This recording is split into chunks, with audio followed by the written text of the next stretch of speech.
Hola, estudiantes. This activity will be completed in two parts.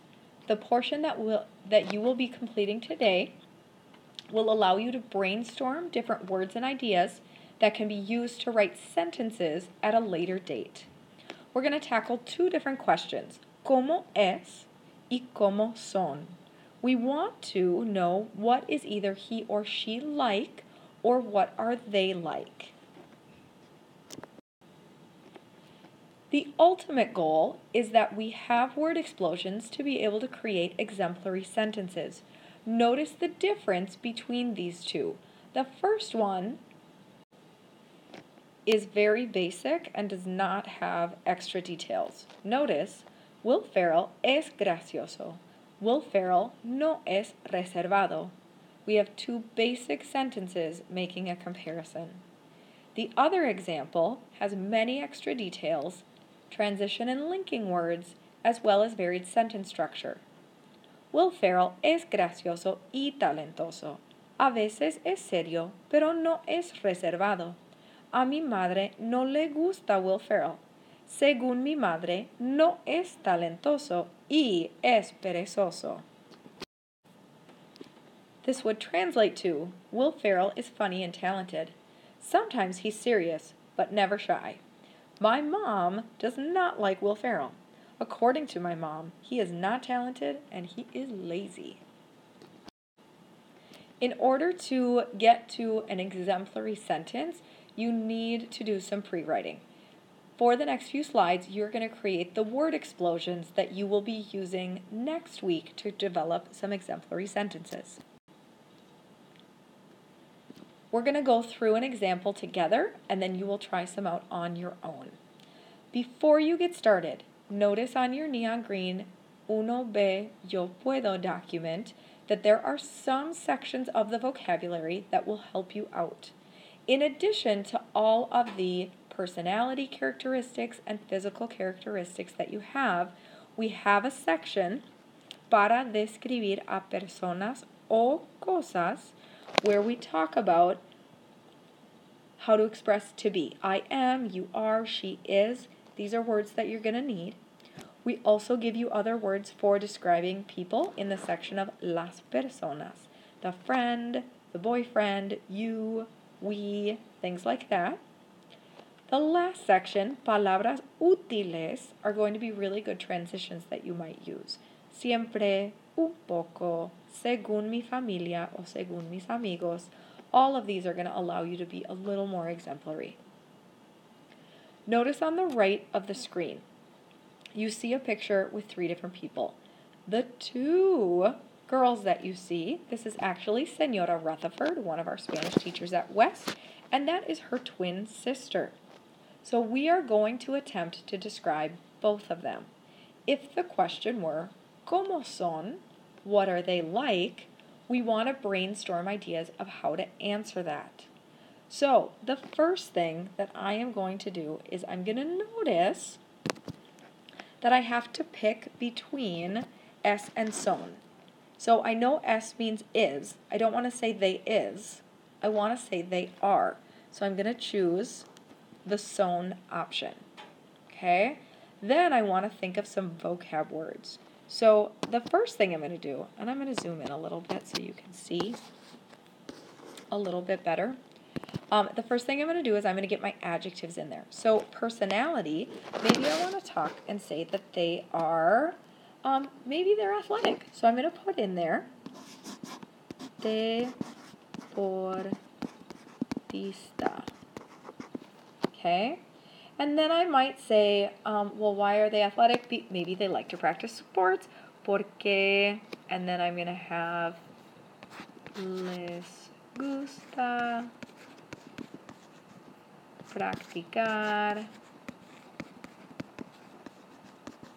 deportes. If you are struggling with the me gusta, te gusta, le gusta, all of the gusta stuff, you might want to go back to your 1A sheet and then go to the grammar side. There will be a box on there that you can use to help you with which one you need. Then I'm going to think of the word según, according to. So maybe this is according to friends. Según, and then we could say amigos. Yesterday in class, we had a moment where we thought of masculine, feminine, singular, and plural. So I am going to pause for a second, and I'm going to ask myself, who am I describing, right? And I'm describing not only one person, but two people, and both of them are girls. So I'm going to look at the ending of my adjective. Esta can be masculine or feminine, so I know I'm good describing girls. But it needs to be plural because I'm describing two people. So I think back to yesterday. It ends in an A, which is a vowel. To make a word that ends in a vowel plural, I'm going to add S. Do you see that? So now I know that I've got that grammar piece in there, and that is good to go. Then I'm going to switch over to this side, and I'm going to talk about physical characteristics.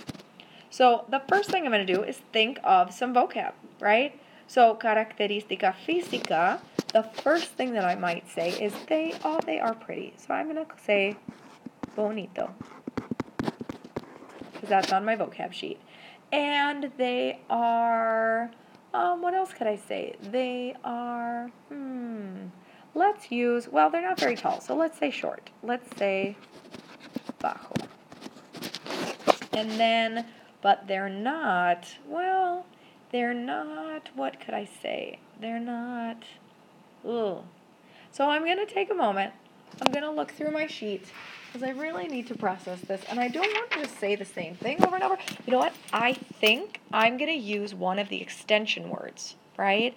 And I want to say that they are not bald because I just want to make it fun, right? So I'm going to put in the word calvo. Okay?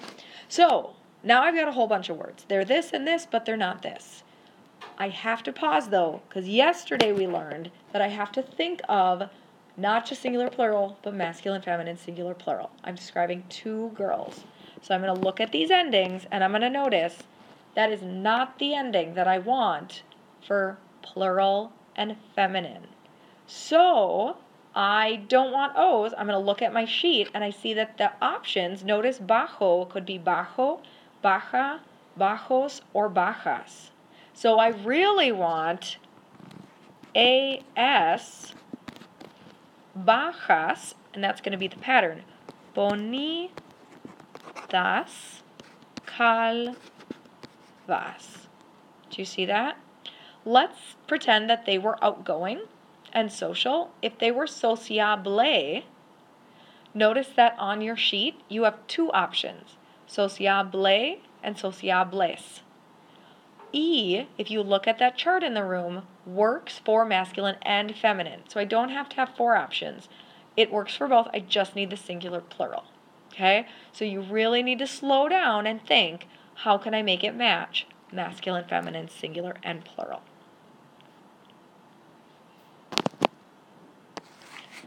So once I have figured that out, now I have my word explosion. I'm ready to go to the next one. You guys are going to go through a set of famous people. Hopefully you know who they are. If not, hopefully people in your group knows who they are, and they can give you a couple of details about that. So, for example, the first one you're going to do is Mark Anthony, and you're going to think of his personality according to physical characteristics, all of those things. Use your neon sheet. Use your neighbors as resources. Talk it through. The goal is that you try to get as much as you can. We will be going through an editing process next week when we write, so try to be as accurate as you can, but if you do make mistakes, we'll be able to catch them later. Good luck. Make sure you keep this in your notebook so you don't lose it, and then we can use it next week. Adios.